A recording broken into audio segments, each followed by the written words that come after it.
క్రీస్తునందు ప్రియమైన సహోదర సహోదరులారా, మీకందరికీ యేసుక్రీస్తు నామమున శుభవందనం తెలుపుచున్నాము.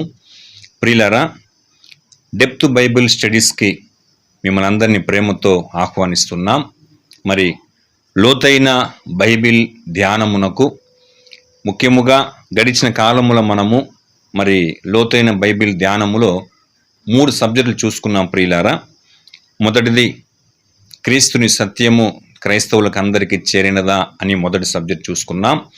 అలాగే రెండవదిగా బైబిల్ని ధ్యానించటకు విభిన్నమైన విధములు అనే ఒక సబ్జెక్ట్ చూసుకున్నాం. మరి మూడవదిగా కూడా మనము యేసుక్రీస్తు ఇచ్చిన విమోచన క్రయధనము ఎవరికి అనేటువంటి సబ్జెక్ట్ని మనము గత కాలములో 2 భాగములు మనం చూసుకున్నాం. ప్రియులారా, సో ఆ 3వ సబ్జెక్ట్లో ఈరోజు మనం 3వ భాగముగా చివరి భాగంగా మనము ధ్యానం చేసుకుంటాం. ప్రియులారా, సో గడిచిన ఒక సబ్జెక్ట్ని మీరు ఎవరన్నా చూడలేదంటే దయచేసి మన డెప్త్ బైబిల్ డాక్ట్రిన్స్ అనేటువంటి మన ఛానల్లో డెప్త్ బైబిల్ స్టడీస్ అనేటువంటి ప్లేలిస్ట్లో మీరు చూసినట్లయితే మీరు ఆ యొక్క 3 సబ్జెక్ట్ మీరు వీక్షించవచ్చు. సో ఈరోజు కూడా మనము 3వ భాగం చూసుకుందాం. ప్రియులారా, మనం గడిచిన భాగంలో ఏం చూసుకున్నామంటే మన ప్రభు అయిన యేసుక్రీస్తుని గురించి అపోస్తలుడైన పౌలు చక్కగా ఒక మాట చెప్పాడు. 1 తిమోతి 2:6లో ఈయన అందరి కొరకు విమోచన క్రయధనముగా తన్ను తానే సమర్పించుకొనెను, దీని గురించిన సాక్ష్యము యుక్త కాలములు యందు ఇయ్యబడును అని చెప్పి, సో యేసు ఇచ్చినటువంటి విమోచన క్రయధనం ఎవరికి అని మనం చూచినప్పుడు ఆయన ఆదాము కొరకు విమోచన క్రయధనం ఇచ్చినటువంటి విషయాన్ని మనం చూసుకున్నాం. సో ఆదామును విమోచించేదానికి ఎందుకు యేసే పరలోకం నుంచి దిగి రావాలనా అన్నటువంటి ఒక ప్రశ్నకు అనేక రీతిలుగా మనం వాక్యానుసారమైనటువంటి జవాబును చూసుకున్నాం. ఈ లోకంలో ఆదాముకి ఎవరు కూడా విమోచనం ఇవ్వలేరు. ఎందుకంటే ఆదాము సృష్టించబడినప్పుడే పరిపూర్ణమైన మనిషిగా నిత్య జీవములో పాపం లేనివాడుగానే సృష్టించబడ్డాడు. సో అటువంటి వ్యక్తిని విమోచించాలంటే, అటువంటి వ్యక్తిని విమోచించేదాని కొరకు బలియాగం అర్పించాలంటే ప్రియులారా, ఈ లోకములో ఏ ఒక మనిషి చేతను అది కుదరదు. సో అది మనం కీర్తన గ్రంథం 49వ అధ్యాయము 7-8 వచనం చూసుకున్నాం. సో ఎవడును ఏ విధము చేతనైనా తన సహోదరుని విమోచింపలేడు అని. అలాగని జంతువులు కూడా ఏ ఒక బలి ద్వారాను జంతువుల యొక్క రక్తం ద్వారాను ఆదామును విమోచించలేదని చూడగలిగాం. సో అది మనము ఇబ్రీ పత్రిక 10వ అధ్యాయం 4వ వచనంలో ఎడ్ల యొక్కయు మేకల యొక్క రక్తము పాపములు తీసివేట అసాధ్యం అని చూసాం. ఎందుకంటే ఏ మనిషి కానీ పుట్టినప్పుడే అతను పాపములో ఉన్నాడు. కావున పరిపూర్ణమైనటువంటి మనిషికి ఏ మనిషి విమోచనం ఇవ్వలేడు. అది సమమైనటువంటి విమోచనం కాదు. అలాగే జంతువులు కూడా సమమైనటువంటి విమోచనం కాదు. ఒకవేళ దేవదూతలు ఎవరన్నా వచ్చి ఆదాం కొరకు బలియాగంగా అర్పించదలుచుకుంటే అది కూడా సమం కాదు. ఎందుకంటే దేవుడు ఆదామును ఎలా సృష్టించాడంటే దేవదూతల కంటే కొంచెం తక్కువ వాడుగానే ఆదాము సృష్టించబడినట్టుగా మనం చూస్తున్నాం. సో అది దేవదూతలు ఎవరిని ఆదాం కొరకు రావడం ఎక్కువైపోతుంది. సో కాబట్టి మరి ఏ ఒక విధము చేతనైనను ఇలాంటి ఒక బలి చేత ఆదాముకి విమోచనం ఇవ్వలేరు. కావున దేవుడు కాలం పరిపూర్ణమైనప్పుడు తన ఏకైక కుమారుని భూమి మీదకి పంపించాడు. ఆ మొదటి ఆదాముకి కడపటి ఆదాముగా, ఆ మొదటి మనిషికి 2వ మనిషిగా మన ప్రభు అయిన యేసుక్రీస్తును దేవుడి లోకానికి పంపించాడు. కాబట్టి ఆ ఒక విషయాన్ని చక్కగా పౌలు 1 తిమోతి 2:6లో చక్కగా చెప్పాడు. సో ఆ విషయంగా మనం దాన్ని అనుసరించి ఎన్నో వాక్యాన్ని మనం చూసాం. ప్రియులారా, ఎందుకంటే ఆదామునందు అందరూ ఎలాగ మృతి పొందుచున్నారు అలాగనే క్రీస్తునందు అందరూ బ్రతికించబడుదురు.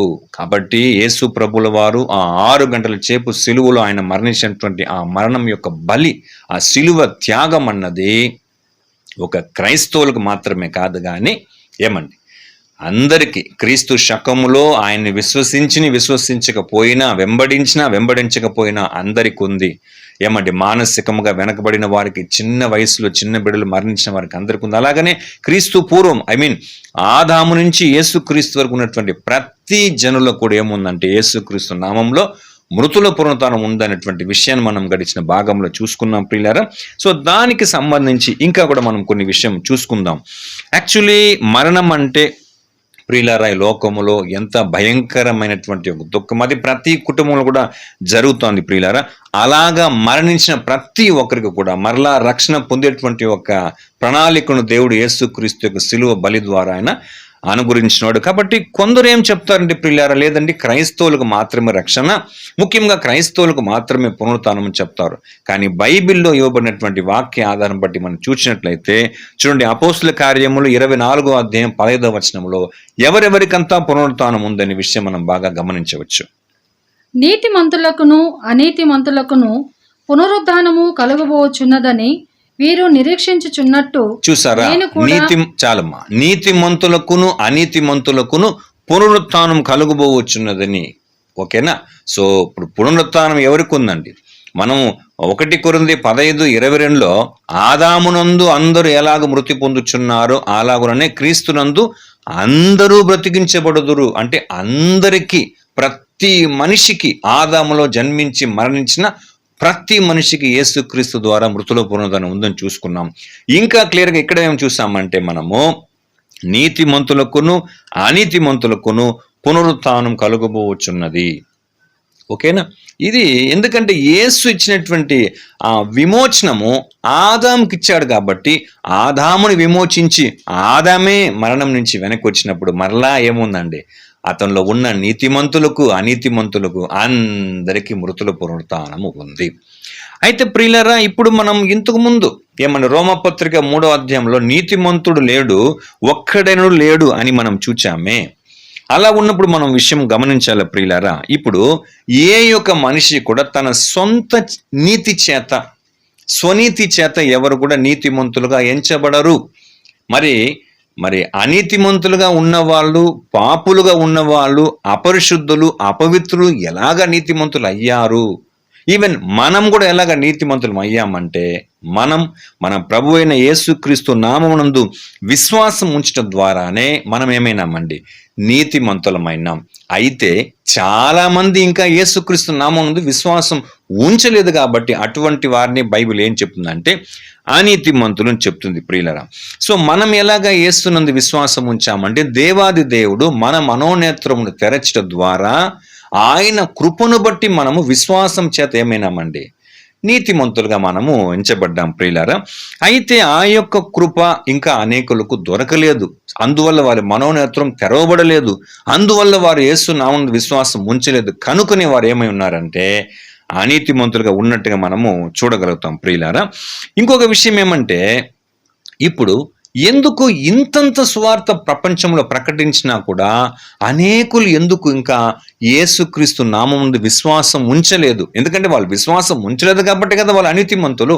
సో వాళ్ళు ఎందుకొరకు విశ్వాసం ఉంచలేకపోతున్నారు అంటే దానికి కారణం వారు కాదు ప్రియులారా. దానికి కారణం ఈ యుగ సంబంధమైనటువంటి దేవతయగు అపవాది అని పౌలు చక్కగా కొరింథీయులకు రాసిన 2వ పత్రిక 4వ అధ్యాయము 4వ వచనంలో క్లియర్ గా ఈ రీతిగా రాయబడింది. చూడండి, దేవుని స్వరూపియున్న క్రీస్తు మహిమను కనుపరచు సువార్త ప్రకాశము వారికి ప్రకాశింపకుండు నిమిత్తము ఈ యుగ సంబంధమైన దేవత అవిశ్వాసులైన వారి మనోనేత్రములకు గ్రుడ్డితనము కలుగజేసెను. చూసారా? చూడండి ప్రియులారా, ఈ లోకములో ఎందుకు ఇంకా అనేకులు యేసునందు విశ్వాసం ఉంచలేదంటే అది వాళ్ళ తప్పు కాదు ప్రియులారా. ఈ యుగ సంబంధమైన దేవత అవిశ్వాసులైన వారి మనోనేత్రములకు గుడ్డితనం కలుగు చేశాడు. ఎందు నిమిత్తము, ఏ విషయంలో గుడ్డితనం చేశాడంటే చక్కగా లేఖనం క్లియర్గా చెప్తుందండి. దేవుని స్వరూపియైన క్రీస్తు మహిమను కనుపరుచు సువార్త ప్రకాశము వారికి ప్రకాశింపకుండు నిమిత్తము ఈ యుగ సంబంధమైన దేవత అవిశ్వాసులైన వారి మనోనేత్రము కంటే ఇప్పుడు వాడు అనేకుల మనోనేత్రమును గుడితనం చేశాడు కాబట్టి ఎంత వెళ్ళి సువార్త ప్రకటించినా కూడా క్రీస్తును గురించిన సువార్త వాళ్ళకి వెలిగింపబడలేదు. దాన్ని వారు ఆలోచించలేదు. ఓకేనా? దాన్ని పరిశీలించలేదు. వింటున్నారండి, 2 చెవుల్లో చాలా మంది వినేవాళ్ళు ఉన్నారు, కొందరు వినేదానికి కూడా ముందుకు రాని వాళ్ళు ఉన్నారు. సో విన్న వాళ్ళు ఆలోచన చెయ్యక, విశ్వసించక, వెంబడించక పోవడం గల కారణం ఏమిటంటే అపవాది ఏం చేయడండి, దానిని ఆలోచింపనీయడు. ఎందుకంటే ఇప్పుడు యేసు ప్రభుల వారు ఆ మత్తయి సువార్త 13వ అధ్యాయంలో 4 విత్తనములు యాక్చువల్గా 7 ఉపమానం చెప్పాడు. దాంట్లో మొదటి ఉపమానంలో ఏముంది, విత్తనం వేసినప్పుడు 4 చోట్ల పడింది. ఒకటి దారి పక్కన పడింది. సో తర్వాత ఒక ముళ్ళ పొదలో ఒకటి, రాతి నేలలో ఒకటి, మంచి నేల. ఇప్పుడు దారి పక్కన పడిందంటే ఏమండి, పక్షి వచ్చి వెంటనే అది ఎత్తుకుని వెళ్ళిపోయింది. సో దాని గురించి యేసు వివరించినప్పుడు దుష్టుడు వచ్చి దాన్ని ఎత్తుకుని పోయాను. సో ఆ మనసులో వాక్యం ఉండకుండా ఎత్తుకొని పోయినాడండి. ఆ రీతిగా అనేకుల మనోనేత్రం ఇంకా వాడు గుడితనం చేస్తున్నాడు. కావున అనేకులు యేసున యొక్క క్రీస్తు యొక్క సువార్తను వాళ్ళు ఏం చేయాలి, వాళ్ళకి ప్రకాశించలేకపోతుంది. వాళ్ళు దాన్ని ఆలోచించలేకపోతున్నారు, వినలేకపోతున్నారు, పరిశీలించలేకపోతున్నారు. ఇది ఏందబ్బా ఈ సువార్త అని. అందువల్ల వాళ్ళు ఇంకా ఏమైనారంటే అనీతిమంతులుగా ఉన్నారు ప్రియులరా. అయితే దేవుని కృపను బట్టి మనమేమైనామండి, మన మనోనేత్రం దేవుడు తెరచడం వలన మనం విశ్వసించాం, యేసుని వెంబడిస్తున్నాం, మన జీవితాన్ని సజీవయాగంగా సమర్పించుకుంటున్నాం. యేసులాగా మనం మరణ వరకు నమ్మకంగా జీవిస్తే మనకేముందంటే మొదటి పునరుత్థానమునకు పాలిభాగస్థం ఉంది, గొప్ప రక్షణ ఉంది, 1000 ఏళ్ళు రాజ్య పరిపాలన చేసే ఆధిక్యత ఉంది, మహిమగల దేహాన్ని మనం ధరించేటువంటి ఒక గొప్ప ఆశీర్వాదం ఉంది ప్రియులారా. అయితే ఇప్పుడు ఏమండి, యేసుక్రీస్తు యొక్క రెండవ రాకడలో ఆదామునందు మృతి పొందిన అందరికీ క్రీస్తు ద్వారా మృతుల పునరుత్థానం ఇచ్చినప్పుడు, నీతిమంతులకును అనీతిమంతులకును మృతుల పునరుత్థానం ఇచ్చినప్పుడు అందరూ ఈ లోకములకు లేచి వస్తారు ప్రియులారా. ఓకేనా. లోకమునకు మొదటి పునరుత్థానం శ్రేష్టమైనటువంటి రక్షణ వాళ్ళకి లేదండి, అది కొంచెం తేడాగా ఉంది. ఇప్పుడు మనం ఇప్పుడే క్రైస్తవులంగా ఉన్నాం ప్రియులారా. సో మనం ప్రభువుని విశ్వసించి మనం ఆయన వెంబడించి మరణ వరకు నమ్మకంగా ఉంటే మనకు మొదటి పునరుత్థానం ఇస్తున్నాడు. సో మనం గొప్ప రక్షణ పొందుతాం పరలోకానికి వెళ్ళి. కానీ ప్రియులరా, ఇక్కడ ఏమవుతుందంటే ఏమండి, దేవుని రాజ్యంలో యేసుక్రీస్తు వచ్చేటప్పుడు ఫస్ట్ వాళ్ళకి పునరుత్థానం ఇవ్వాల. పునరుత్థానం ఇచ్చి 1000 ఏళ్ళు వారి మీద రాజ్య పరిపాలన చేయాల. వాళ్ళకి సత్యం గురించినటువంటి అనుభవ జ్ఞానం ఇవ్వాల. అప్పుడు వాళ్ళ సత్యం అంతా తెలుసుకొని వాళ్ళు చివరికి వాళ్ళకి ఏముందంటే ఒక టెస్ట్ ఉందండి. ఓకేనా. సో ఆ పరీక్షలు ఇప్పుడు ఎట్లా మనకు లైఫ్ టైం అంతా మనం ఎలాగ పరీక్షలో ఉన్నాం, దేవుని తీర్పు ఏమండి, దేవుని ఇంటి యొద్దనే ఆరంభం అంటే మనమంతా తీర్పులో ఉన్నాం. అలాగా వాళ్ళకి కూడా పునరుత్థానం ఇచ్చి సత్యం ఇచ్చి వాళ్ళు 1000 years లాస్ట్లో వాళ్ళకి ఆ పరీక్షలో వారు నెగ్గినప్పుడే, వాళ్ళు ఆ శోధనను జయించినప్పుడే వాళ్ళకి ఏముంది ప్రియులారా, ఈ లోకముల వాళ్ళకి నిత్య జీవం ఉంది. సో ఈ రీతిగా దేవుడు ఏం చేస్తాడండి, తీర్పును తీరుస్తాడు. మనం కూడా ఏమండి అపోస్తల కార్యములు చదివాం కదా, యేసుక్రీస్తు వచ్చి ఏమండి చక్కగా ఆయన న్యాయ తీర్పు తీరుస్తాడు అని తీరుస్తాడు అని చెప్పి ఉంది కదా ప్రియులారా. సో అది ఎలా ఉంటుంది, దేవుని యొక్క జడ్జిమెంట్ అంత క్లియర్గా ఉంటుంది ప్రియులారా. బైబిలికల్గా మనం చూసినప్పుడు చూడండి, యోహాను సువార్త 5వ అధ్యాయము 28, 29 వచనంలో ఆయన తీర్పు ఏ రీతిగా ఉంటుంది. దీనికి ఆశ్చర్యపడకుడి, ఒక కాలము వచ్చుచున్నది, ఆ కాలమున సమాధులలో నున్న వారందరూ ఆయన శబ్దము విని బయటికి వచ్చెదరు. మేలు చేసిన వారు జీవ పునరుద్ధానమునకును, కీడు చేసిన వారు తీర్పు పునరుద్ధానమునకును బయటికి వచ్చెదరు. చూసారా, ఇప్పుడు చూడండి, బైబిల్ చెప్పేటువంటి జడ్జిమెంట్ కి జనరల్ గా క్రైస్తవుల యొక్క అవగాహనకు కొంచెం తేడా ఉంది ప్రియులారా. ఇప్పుడు చాలా మంది ఏమనుకుంటున్నారంటే, ఇప్పుడు జీవించినప్పుడు ఏమండి క్రైస్తవులైనటువంటి మనము జీవించి మరణించిన వెంటనే పరలోకానికి వెళ్ళిపోతామని, అలాగనే అనీతిమంతులుగా అవిశ్వాసులుగా మరణించిన ప్రతి ఒక్కరు వెంటనే నరకానికి వెళ్ళిపోతారని చెప్పేస్తారని జనరల్గా.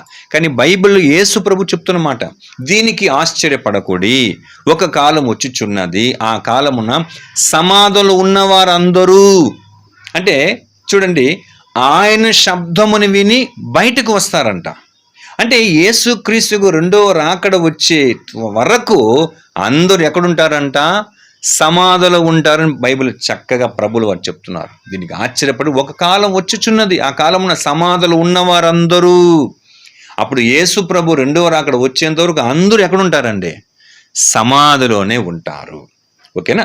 సో అక్కడ చూడండి, మేలు చేసిన వారు జీవ పునరుత్థానమునకును, కీడు చేసిన వారు తీర్పు పునరుత్థానమునకును బయటకు వచ్చెదరు అని ఉంది ప్రియులారా.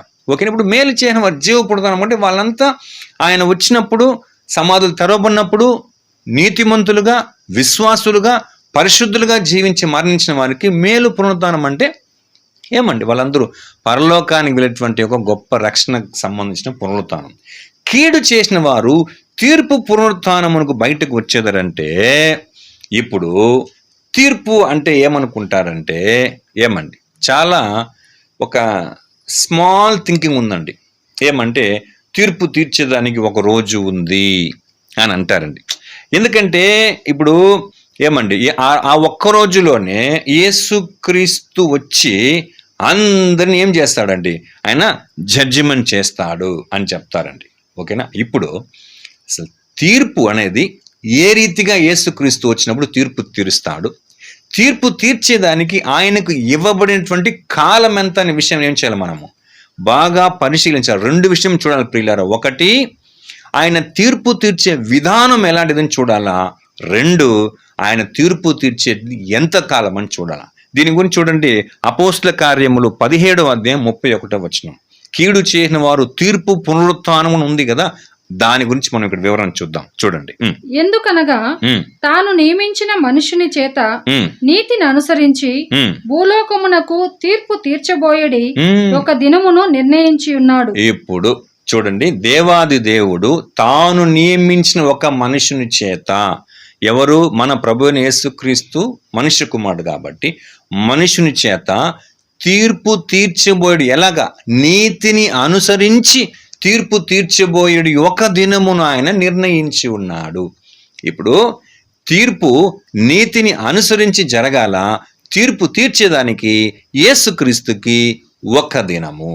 సో దీన్ని బట్టి ఏం చేస్తున్నట్టు అనేకులు, ఆయన వచ్చిన వెంటనే ఒక్క రోజులోనే ఆయన తీర్పు తీర్చేస్తాడంటే ప్రియులారా, ఆదాములో మరణించి యేసుక్రీస్తుకు 2వ రాకడ వరకు ఇంచుమించు ఇప్పటికీ 6000 సంవత్సరం అయిపోయిందండి, ఆదాము నుంచి మన దాకా. ఇక ప్రభువుల వారు వచ్చేంత వరకు ఎన్ని వందల వేల కోట్ల మంది వస్తారండి. సో వీళ్ళందరికీ ఒకరోజు అంటే 24 అవర్లు తీర్పు తీర్చేస్తాను అనుకుంటారండి. కానీ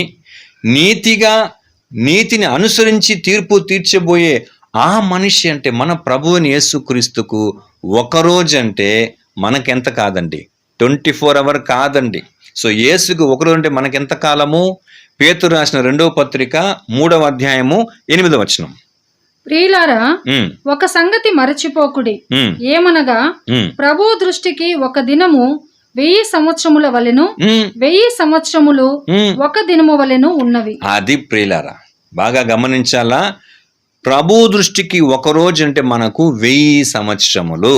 సో యేసుక్రీస్తు వచ్చి ఇక్కడ ఎంతకాలం తీర్పు తీర్చబోతున్నాడంటే ఆయన 1000 సంవత్సరం కాల పరిపాలన చేసిన తర్వాత ఆయన తీర్పు తీర్చాలా. రెండవది, ఆయన ఏ విధముగా తీర్పు తీర్చాలా? నీతిని అనుసరించి ఆయన తీర్పు తీర్చాలా. చూడండి, ఎందుకంటే చూడండి ప్రియులారా, ఇది ఒక్క రోజులో జరిగే కార్యం కాదండి. ఆదాము నుంచి ప్రభువుల వారు వచ్చేంత వరకు ఎన్ని వందల వేల కోట్ల మంది రావాలి ప్రియులారా. ఈ రోజంటే మనం ఇరువురుము, మనకి 2 అంటారండి, we 2 ours 2 అంటారండి. కానీ మీరు ఓల్డ్ టెస్టిమెంట్ ఆదాము నుంచి చూడండి ప్రియులారా, ఎన్ని కోట్ల మంది అండి. ప్రజెంట్ ఇప్పుడే దగ్గర ఎంత అండి, దగ్గర 700 crores ఎక్కువ ఉందండి ప్రజెంట్ జనాభా. మరి 6000 సంవత్సరంగా చూస్తే ఎలాగంటే సముద్రము ముందర ఉన్నటువంటి ఇసుక రేణువులు ఎలా ఉన్నాయంటే అంతకంటే ఎక్కువైనటువంటి జనులు వస్తారు ప్రియులారా. సో వారందరూ ఎక్కడుంటారు? యేసుప్రభు వచ్చేంత వరకు యోహాను 5:28 ప్రకారము సమాధిలోనే ప్రతి ఒక్కరు ఉంటారు. ఇప్పుడు యేసుక్రీస్తు 2వ రాకడలో వస్తాడు. వచ్చినప్పుడు ఆయన తీర్పు తీర్చిన నమ్మకం అయితే క్రైస్తవులకు ఉంది. కానీ ఏ విధముగా అనేటువంటి ఆలోచన ఉందంటే, యేసుక్రీస్తు వస్తాడు, వచ్చి ప్రతి ఒక్కరూ సమాధించి లేపుతాడు. లేపి నువ్వు ఎవరు? ఇప్పుడు భారతదేశంలో జడ్జిమెంట్ గురించి ఎలా చెప్తారంటే, నువ్వు శ్రీనివాస అంటే నువ్వు ఒక హిందూ, నువ్వు ఒక విగ్రహారాధుడు కాబట్టి నువ్వు ఎక్కడికి వెళ్ళిపో, నువ్వు నరకానికి వెళ్ళిపో. నువ్వెవరు? నువ్వు లక్ష్మినా అంటే నువ్వు హిందూనా అంటే నువ్వు విగ్రహారాధకురాలా, నువ్వేం చెయ్యి, నువ్వు నరకానికి వెళ్ళిపో. అట్లాగా ఇంకా ఒకరిని లేపినప్పుడు నువ్వు పీటరా, యు ఆర్ ఏ క్రిస్టియన్ కాబట్టి నువ్వు ఎక్కడికి వెళ్ళి నువ్వు పరలోకానికి వెళ్ళిపో అని ఏమండి వాళ్ళ పేర్లను బట్టి వాళ్ళ దీన్ని బట్టి ఏం చేస్తారంటే ఇట్లా అంతా జడ్జిమెంట్ చేస్తారని చాలామంది అనుకుంటారు ప్రియులారా. అయితే ఒక్క విషయం మనం బాగా గమనించాలా. వాళ్ళ గడిచిన కాలపు జీవితమును బట్టి వాళ్ళని సమాధి నుంచి లేవనెత్తి వాళ్ళ గతకాల పాపపు జీవితమును బట్టి వాళ్ళకి నరకానికి వేసేది, వాళ్ళని నిత్య నాశనానికి పంపించేసేది అంటే బాప్తిస్మిచ్చి యోహాను అంటే ఇప్పుడు ఈ రకమైన తీర్పును గురించి చెప్పేటప్పుడు వాళ్ళ పాపం వాళ్ళ మీద ఉంది, ఆ పాపమును తగ్గ శిక్షణ నరక శిక్షణ అని చెప్పేసి అనేకులు చెప్తున్నారండి. అలా ఉన్నప్పుడు బాప్తిస్మిచ్చి యోహాను యేసుక్రీస్తు వెళ్ళేటప్పుడు ఏమని చెప్పాడు? యోహాను సువార్త 1వ అధ్యాయము 29వ వచనం ఏమని చెప్పాడు ఆయన? మరునాడు యోహాను యేసు తన యొద్దకు రాగా చూచి, ఇదిగో లోక పాపమును మోసుకొని పోవు దేవుని గొర్రెపిల్ల. ఇప్పుడు చూడండి, యేసుక్రీస్తు క్రైస్తవుల పాపమును మాత్రము మోసుకొని పోయే గొర్రెపిల్లగా రాలా, లోక పాపమును మోసుకొని పోవు దేవుని గొర్రెపిల్లగా వచ్చాడండి. అలాగా మనం గమనిస్తే ఇలాగ ఇప్పుడు అందరి పాపాన్ని ఆయన సిలువలో రోసి తీర్చేస్తాడు ప్రియులారా. అలాగా అందరి పాప భారాన్ని ఆయన సిలువలో మోసిన తర్వాత కూడా మరలా వాళ్ళని సమాధి నుంచి లేవనెత్తి మరలా వాళ్ళకి తీర్పిచ్చి మరలా వాళ్ళని తీసుకొని నరకములు వేస్తానంటే ప్రతి గ్రంథం, బైబిల్ తప్ప మిగతా అనేక గ్రంథాలు అదే చెప్తా ఉంది. దుష్ట శిక్షణ, శిష్ట రక్షణ అదే చెప్తా ఉంది ప్రియులారా. సో అలాగనే బైబిల్ చెప్తా ఉందా? అది మనం బాగా ఆలోచించాలి ప్రియులారా.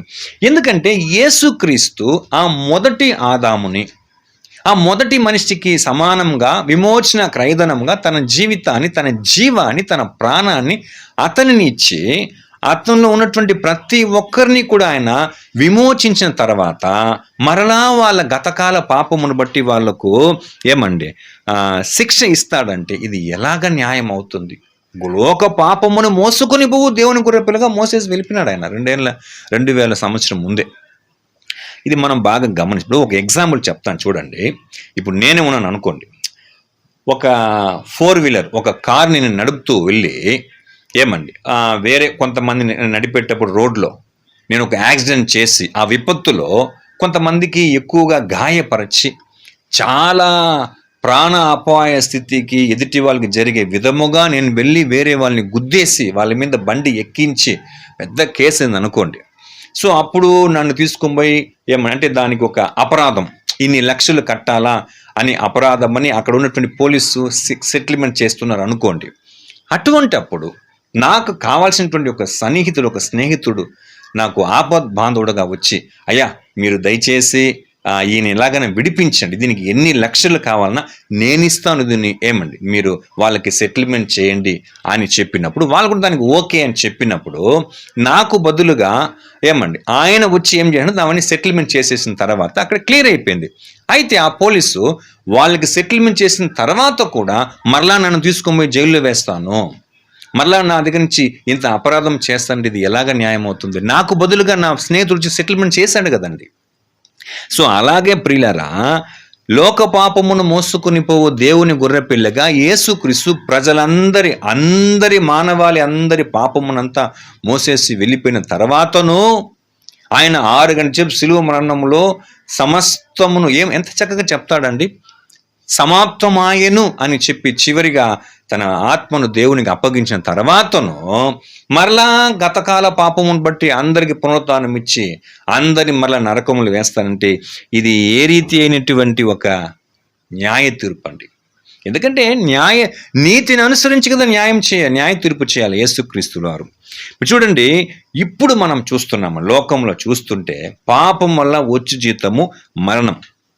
ఇప్పుడు ప్రజలు వాళ్ళు చేసినటువంటి పాపమును బట్టి లైఫ్ టైం అంతా దాని యొక్క ఫలితాన్ని అనుభవిస్తున్నారు లేదా? కష్టము, నష్టము, వ్యాధి, దుఃఖము, కన్నీరు, భయము, చింత, దిగులు, ఉపద్రవము, సో ఇవన్నీ అనుభవించి చివరిగా ఆ పాపము యొక్క జీతముకు మరణాన్ని చివరిగా ఇక్కడనో అనుభవిస్తూ ఆ మరణం అనే జీతాన్ని అతను పొందుకుని మరణించాడండి. సో ఇలాగా మరణించినటువంటి ప్రతి ఒక్కరిని, లోకములో ఈ రీతిగా మరణించిన ప్రతి ఒక్కరిని విమోచించేదాని కొరకే పాపము ఎరుగని, పాపము చెయ్యని, పాపులతో చేరని మన ప్రభు అయిన యేసుక్రీస్తు వచ్చి అందరి కొరకు ఆ సిలువ రాడు మీద ఒక అవమాన భరితమైనటువంటి భయంకరమైన వేదనతో కూడినటువంటి ఆ సిలువలో ఆయన మరణించిన తర్వాతను అందరి కొరకు, ముఖ్యముగా ఈరోజు అందరికి ఎందుకు వచ్చింది? ఇట్లుండగా ఒక మనిషిని ద్వారా పాపము ద్వారా మరణమును లోకములు ఎలాగో ప్రవేశించను. ఆదాము ద్వారా అందరికీ ఏమొచ్చిందండి? పాపం వచ్చింది కదా. ఇదే మనం రోమాపత్రిక 5వ అధ్యాయంలో 12వ వచనం చూసాము, 5:18 చూసాం కదా ప్రియులారా. ఆ ఒక్కని మూలముగా మరణం వచ్చింది.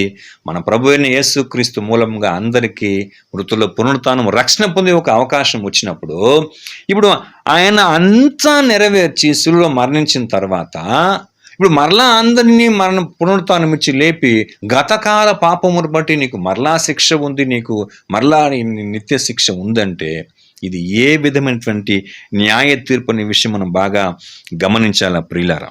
సో ఇప్పుడు చూడండి, ఆదాములో మృతి పొందిన అందరినీ క్రీస్తు ద్వారా మృతులను పునరుత్థానం ఇచ్చే దేనికంటే వారిని నరకములు వేసి వేధించేదని కాదండి, వారికి రక్షణ కలిగించేదాని కొరకే దేవుడు ఏం చేయబోతున్నాడు, యేసుక్రీస్తు మూలంగా వారికి మృతుల పునరుత్థానమును ఇవ్వబోతున్నాడు.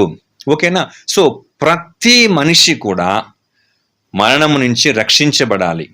వారందరికీ సత్యం గురించిన అనుభవ జ్ఞానం తెలపాలి.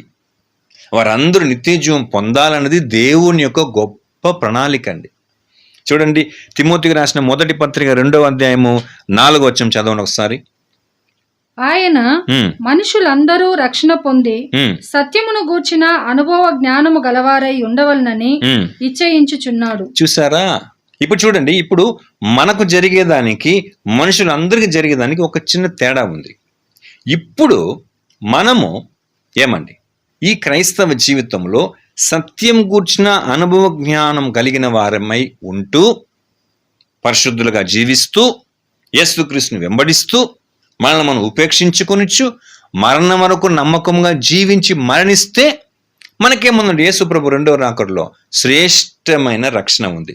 కానీ లోకానికి ఒక చిన్న చేంజ్ ఏమంటే, ఫస్ట్ వాళ్ళు రక్షించబడాలి అంటే ఎలాగా? మరణించిన ప్రతి ఒక్కరు తన పాపము చేత శాపము చేత మరణించినటువంటి ప్రతి ఒక్కరు ఫస్ట్ ఆ మరణము నుంచి విడుదల పొందాల. అదిదా యేసుక్రీస్తు 2వ రాకడలో జరగబోయేది. దాని గురించే చెప్తున్నాడు అక్కడ. ఆయన మనుషులందరూ రక్షణ పొంది అంటే ఏమండి, మరణము నుంచి సమాధి నుంచి రావాలా, బయటకు రావాలా. 1 తిమోతి 15:22 ప్రకారము, అపోస్తల కార్యం 24వ అధ్యాయం 15వ వచనం ప్రకారము అందరికి పునరుత్థానం, అనీతిమంతులకు పునరుత్థానం, మరణము నుండి ఫస్ట్ వాళ్ళు విడుదల పొందాలా. ఇది మొదటి జరగాల. రెండవది ఏమండి, ఆయన మనుషులందరూ రక్షణ పొందండి, మనుషులందరూ సమాధించి లేపబడి సత్యం కూర్చిన అనుభవ జ్ఞానం గలవారి ఉండవలనని ఇచ్చయించుచున్నాడు. దేవుని ఆశ, దేవుని కోరిక ఏమంటే అందరికీ మృతుల పునరుత్థానం ఇచ్చి మరణం నుంచి విడుదలిచ్చి సత్యం కూర్చిన అనుభవ జ్ఞానమును అందరికీ ఇవ్వాలా అన్నది దేవుని యొక్క చిత్తం. ఇప్పుడు సత్యం అంటే ఏమి? నెక్స్ట్ వచనం చెప్తా చూడండి, 5వ వచనము. దేవుడు ఒక్కడే, దేవునికిని నరులకును మధ్యవర్తియు ఒక్కడే, ఆయన క్రీస్తు యేసును నరుడు. ఇప్పుడు ఈ సత్యము కొంతమంది క్రైస్తవులకు మాత్రమే తెలుసు. దేవుడు యెహోవా, ప్రభు అంటే మధ్యవర్తిగా వచ్చిన నరుడు ఎవరంటే మన ప్రభు అయిన యేసుక్రీస్తు. పరలోకమైన దేవుని కుమారుడు ఉన్నాడు, భూమి మీదకి వచ్చినప్పుడు మధ్యవర్తిగా మనకు తండ్రికి యెహోవాకు మధ్యవర్తిగా నరుడుగా వచ్చాడు. ఆయనే ప్రభు యేసుక్రీస్తు. ఈ సత్యం ఇప్పుడు అందరికీ తెలుసా? తెలియదు. మన భారతదేశంలో తెలుసా? తెలియదు. 33 కోట్ల దేవతలు ఉన్నట్టుగా వాళ్ళ ఫెయిత్. కానీ దేవుడు ఒక్కడే, దేవునికి నరులకున్న మధ్యవర్తి ఒకడే, ఆయన యేసుక్రీస్తునే నరుడు. ఇప్పుడు ఎవరు పూజిస్తున్నారు దేవుడు అంటే? ఒకడని కాదండి, సాతాను ఎంతమంది వాడినే దేవుడుగా పూజిస్తున్నారండి. అయితే రిజరెక్షన్లో ఈ పరిస్థితి ఉండదు ప్రియులారా. యాక్చువల్గా మీరు ఒక విషయం చూస్తే, క్రైస్తవులమైన మనం మాత్రమే కాదండి మంచివాళ్ళు, అన్యుల్లో ఎంతో మంది మంచివాళ్ళు ఉన్నారు. కాకపోతే వాళ్ళు యేసు నామముందు విశ్వాసం ఉంచలేక, ఆయనే మార్గం, ఆయనే సత్యం, ఆయనే జీవం అనే నమ్మిక ఉంచలేక వాళ్ళు ఎలా ఉన్నారండి? అనీతిమంతులుకున్నారు. బట్ దీని కారణం ఎవరు? వారు కాదు. దీని కారణము ఏమండి? ఈ యుగ సంబంధమైన అపవాది అనే విషయం మనం బాగా చూసుకున్నాం. కాబట్టి ప్రియులారా ఏమండి, పునరుత్థానములో ప్రతి ఒక్కరికి సత్యం గురించినటువంటి అనుభవ జ్ఞానం ఇస్తాడండి. అప్పుడు వాళ్ళు ఏం చేస్తారండి? తమ గతకాల పాపపు జీవితం అంతా జ్ఞాపం చేసుకొని, మనం ఎవరిని దేవుడిగా పూజించాం, సేవించాం, వెంబడించాం, సత్యాన్న అసత్యాన్న అని అన్ని కూడా వాళ్ళు సమస్తం తెలుసుకొని అప్పుడు వాళ్ళు ఏమవుతారంటే మారు మనసు పొంది వాళ్ళు అప్పుడు ప్రభువుని యేసుక్రీస్తు నామమునందు సువార్తను ప్రకటించేటప్పుడు అందరూ నమ్మి వాళ్ళు అప్పుడు నీతిమంతులు అవుతారు ప్రియులారా. ఓకేనా?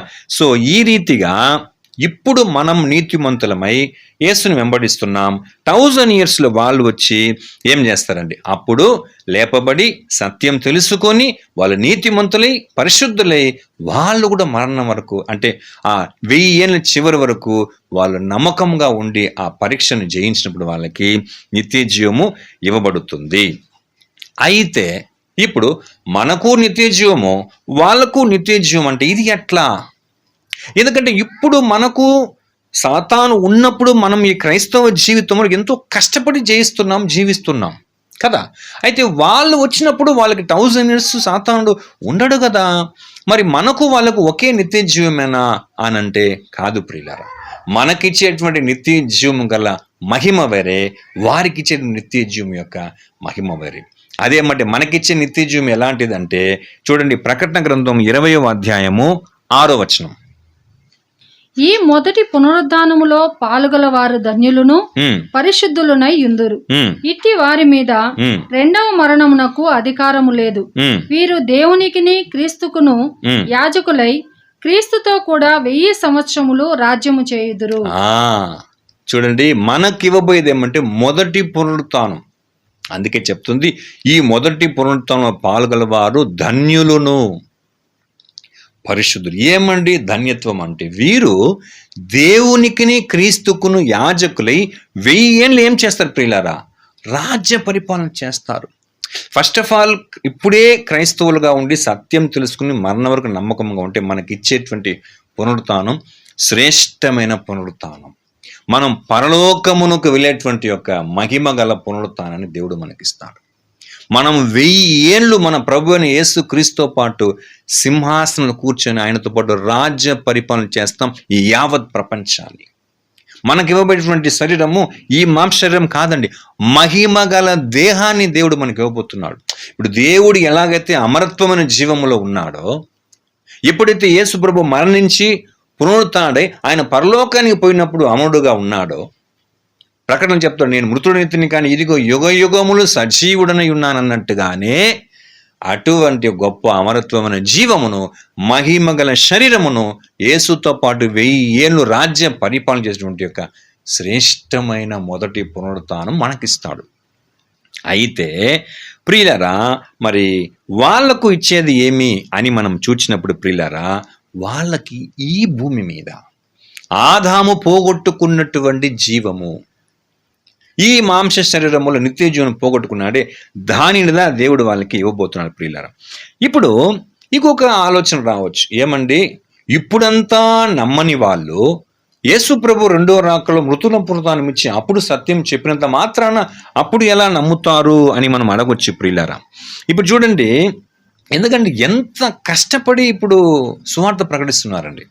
ఇప్పుడు చాలా టెక్నాలజీ ఎక్కువైంది, ఎంతో మీటింగ్స్, డివోషనల్ ఛానల్స్, ఏమన్నా సోషల్ మీడియా ద్వారా రకరకాలుగా సువార్త చెప్పినా కూడా ఇప్పుడు అనేకులు ఏమండి దాన్ని యేసు ప్రభు నామమునందు సువార్తని వినడం లేదు, పరిశీలించలేదు, విశ్వసించలేదు, వెంబడించలేదు. దానికి కారణం ఏమి? ఇప్పుడు వారిని మోసపరిచేటువంటి అపవాది ఉన్నాడు.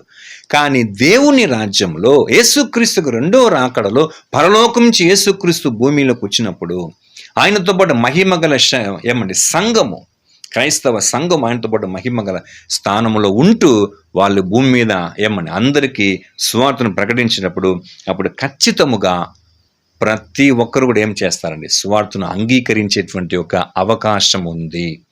ఎందుకంటే అప్పుడు ఈ భూమి మీద సాతానుడు అనేవాడు ఉండడు. చూడండి, ప్రకటన గ్రంథం 20వ అధ్యాయము 1-3 వచనం చదువుకుందాం. మరియు పెద్ద సంఖ్యలను చేత పట్టుకొని అగాధము యొక్క తాళపు చెవిగల యొక్క దేవదూత పరలోకము నుండి దిగివచ్చుట చూచితిని.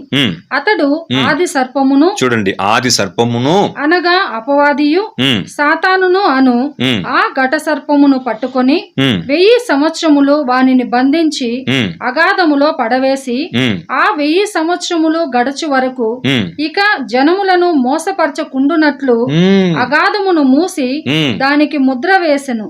అటు పిమ్మట వాడు కొంచెము కాలము విడిచిపెట్టబడవలెను.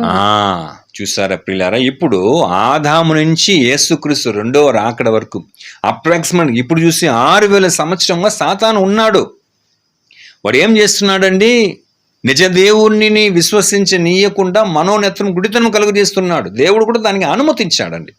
కానీ ప్రియులారా, యేసుక్రీస్తు రెండవ రాకడలో సంఘం ఆయనతో పాటు పరిపాలించేటప్పుడు ఏమండి ఫస్ట్ జరిగేటువంటి కార్యం ఏమిటంటే ఒక దేవదూత పెద్ద సంఖ్యలను చేత పట్టుకొని అది ఎవరంట? అపవాదియు సాతానను ఆ ఘట సర్పమును పట్టుకొని సంఖ్యలతో బంధించుతాడంట. అంటే వానికున్న పవర్ తీసేస్తాడండి. ఓకేనా? సో ఎందుకోసం అని బంధించాలి అక్కడ చక్కగా చెప్తాడు చూడండి.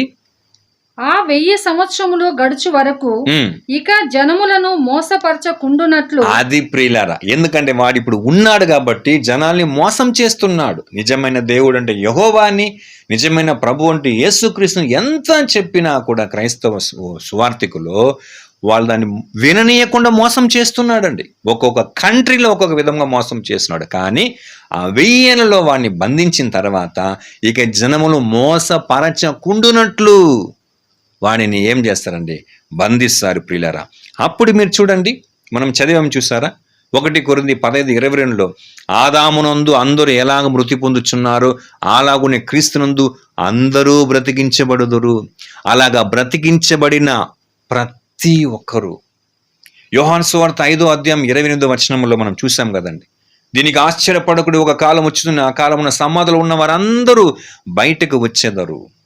అలా చూస్తే ప్రియులారా, యేసుక్రీస్తు యొక్క మొదటి రాక నుంచి రెండవ రాకడ వరకు క్రీస్తు శకములో ఉన్నటువంటి వారు మాత్రమే కాదండి, క్రీస్తు పూర్వం అనగా ఆదాము నుంచి యేసు వరకు, నెక్స్ట్ మొదటి రాకడ నుంచి రెండవ రాకడ అంటే టోటల్గా ఆదాము నుంచి రెండవ రాకడ వరకు జన్మించి మరణించిన ప్రతి ఒక్కరు లేచి వస్తారు.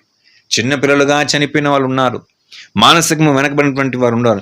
యేసుని ఎరుగకుండా, యేసు నామం తెలియకుండా, సువార్తను వినకుండా ఎవరెవరంతా జీవించి మరణించారు ప్రియులారా. అందరికీ 1000 ఏళ్ల రాజ్య పరిపాలనలో యేసు యొక్క సిలువ సువార్తను గురించి చెప్పేటప్పుడు ప్రతి ఒక్కరు విశ్వాసం ఉంచుతారు ప్రియులారా. దేవుని నిజమైన ప్రేమను, మన ప్రభు అయిన యేసు క్రీస్తు యొక్క సిలువ త్యాగాన్ని అందరూ తెలుసుకుంటారు. అందరికి ఆ జ్ఞానం వస్తుంది.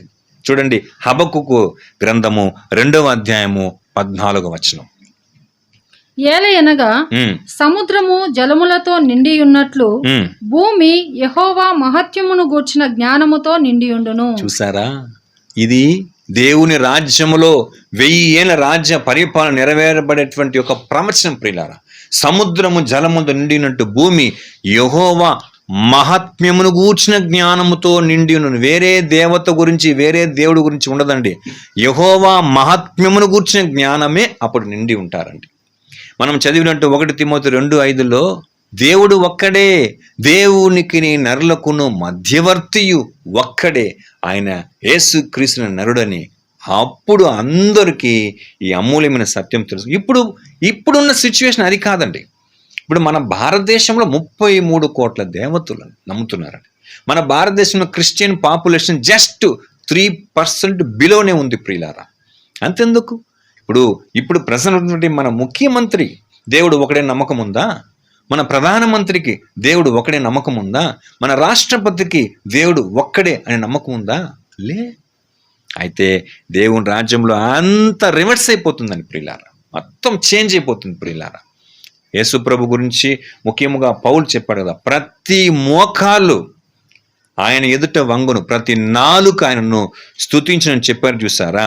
ఎందుకంటే అప్పుడు యేసుని గురించి, తండ్రిని గురించి, నీతిని గురించి, అనీతి గురించి, రక్షణ గురించి, సాతాను గురించి, పాపము, శాపము, మరణం గురించి, సో ఇవన్నిటి గురించి వాళ్ళు స్పష్టంగా తెలుసుకుంటారు ప్రియులారా.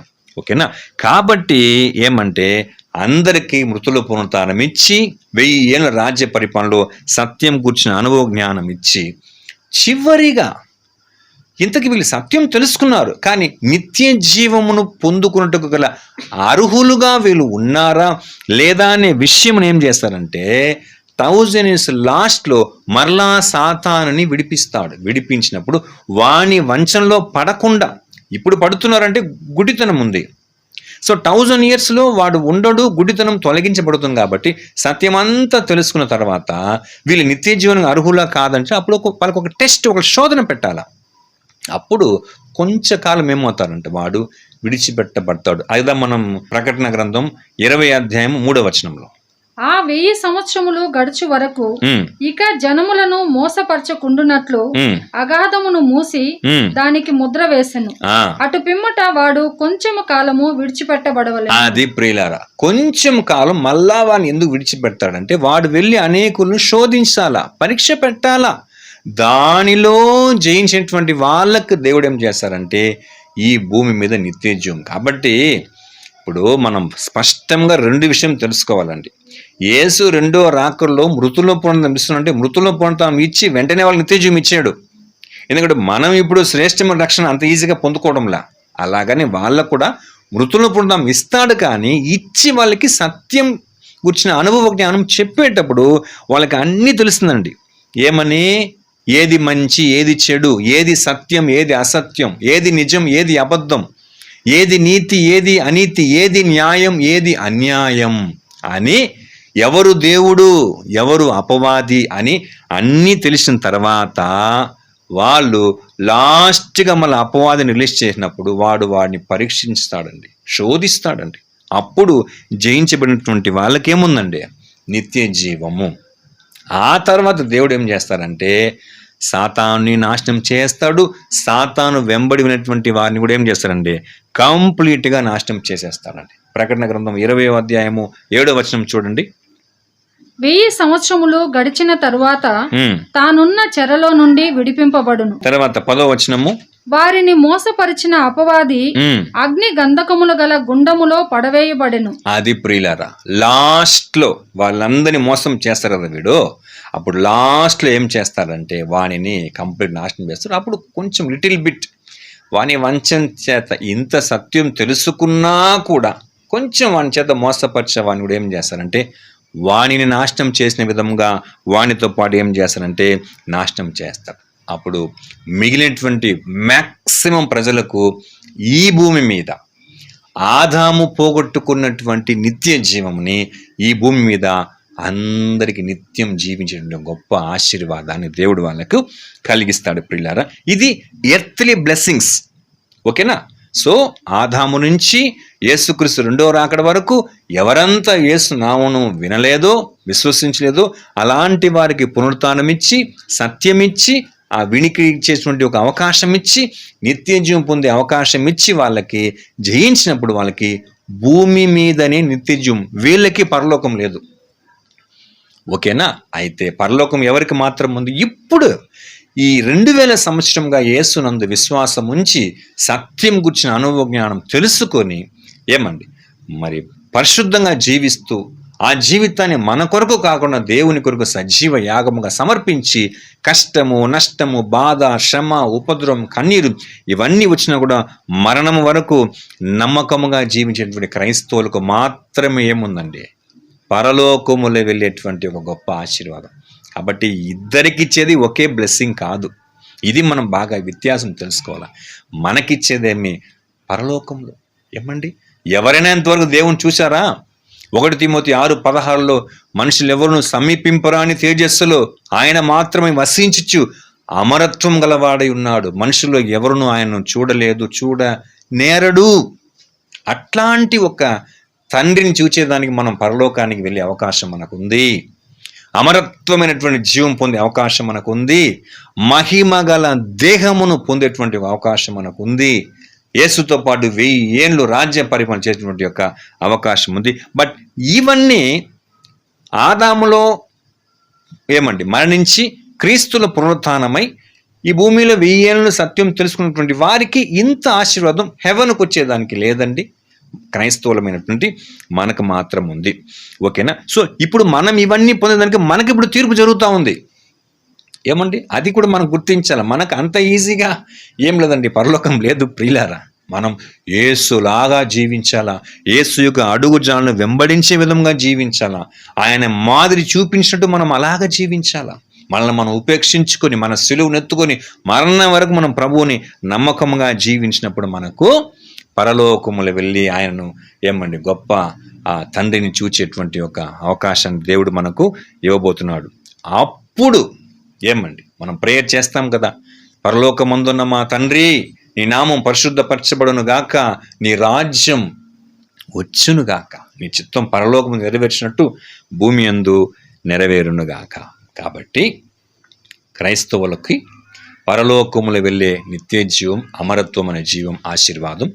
మరి క్రైస్తవులు కాకుండా అన్యులకు అందరికీ పునరుత్థానమిచ్చి సత్యమిచ్చి నిత్య జీవం పొందుకునే అవకాశం ఒట్టి భూమి మీదనే ఉంటుంది. సో ఈ రీతిగా మనం చూచినప్పుడు ఆదాములో జన్మించి మరణించిన ప్రతి ఒక్కరి పట్ల దేవునికి ఒక ఉన్నతమైనటువంటి ఒక ప్రణాళిక ఉంది. ఆలోచించండి, మనం మాత్రమే కొంతమంది క్రైస్తవులు ఉన్నాం. మన సొంత గృహములో ఇంకా ఎంతోమంది ప్రభువు నమ్ముకోలేదు. నమ్ముకోకనే మన తాతలు ముత్తాతలు పూర్వీకులు చనిపోయారండి.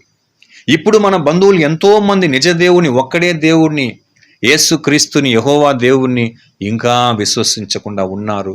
మరణం వరకు వాళ్ళు విశ్వసిస్తారో లేదో మనకు తెలీదు. అలాగా ప్రతి ఒక్కరి మీద కూడా దేవునికి ఒక గొప్ప రక్షణ ప్రణాళిక ఉన్నది. అందరిని రక్షించేదాని కొరకే యేసు ఈ లోకమునకు వచ్చాడు. కాబట్టి ఈ సబ్జెక్ట్లో టైటిల్ ప్రకారము యేసు క్రీస్తు ఇచ్చిన విమోచన క్రమం ఎవరికంటే మనుషులందరినీ, నాట్ ఓన్లీ క్రిస్టియన్స్, అందరినీ రక్షించే దాని కొరకు యేసుక్రీస్తు వచ్చి ఎవరికి విమోచన క్రమం ఇచ్చాడంటే ఆ మొదటి ఆదామునకు, ఆ మొదటి మనిషికే యేసు వచ్చి ఏం చేశాడండి? ఆయన విమోచన క్రయధనం ఇచ్చాడు. కావున అతన్ని విమోచిస్తే అతనిలో ఉన్న అందరికి విమోచించేటువంటి ఒక గొప్ప ప్రణాళికను దేవుడు పెట్టి ఉన్నాడు. కాబట్టి ఈ యొక్క అమూల్యమైన సత్యాన్ని మనం తెలుసుకొని మన కొరకు ఇవ్వబడినటువంటి ఒక పర సంబంధమైన పిలుపును మనము సార్థకం చేసుకున్నట్లుగా తండ్రి అయిన దేవుడు మనకందరికీ సహాయం చేయనుగాక. ఇంతటితో ఈ యొక్క సబ్జెక్ట్ ముగిస్తుంది. దేవుని చిత్తమైతే మనము మరి యొక్క సబ్జెక్టులో 4వ సబ్జెక్టు మనం అందరం కూడా ప్రారంభం చేసుకుందాం. మీ ఎంతో ఓపికతో వీక్షించిన మీకందరికీ ప్రభు నామమున మందరం తెలుపుతూ, దయచేసి సహోదరులారా ఇవన్నీ మీరు పరిశీలించండి, పరిశోధించండి. మనం ఇచ్చిన ప్రతిదీ లేఖనంలో ఉందా లేదా అని బాగా మీరు ధ్యానించి ఇది సత్యముగా మీరు అంగీకరించమని మనవి చేస్తూ, ఎవరికంతా దేవుని వాక్యం మీద, సత్యం మీద ఆసక్తిగా ఉన్నారో అటువంటి వారికి మీకు ప్రేరేపణ ఉంటే వాళ్ళందరికీ ఒక సబ్జెక్ట్ మీరు షేర్ చేయండి, ఫార్వర్డ్ చేయండి. అనేకులు సత్యం తెలుసుకున్నట్టుకు మీ వంతు యొక్క సహకారాన్ని అందించమని ప్రేమతో మనవి చేస్తూ అందరికీ వందనం చెబుతూ ముగించుకుంటున్నాం.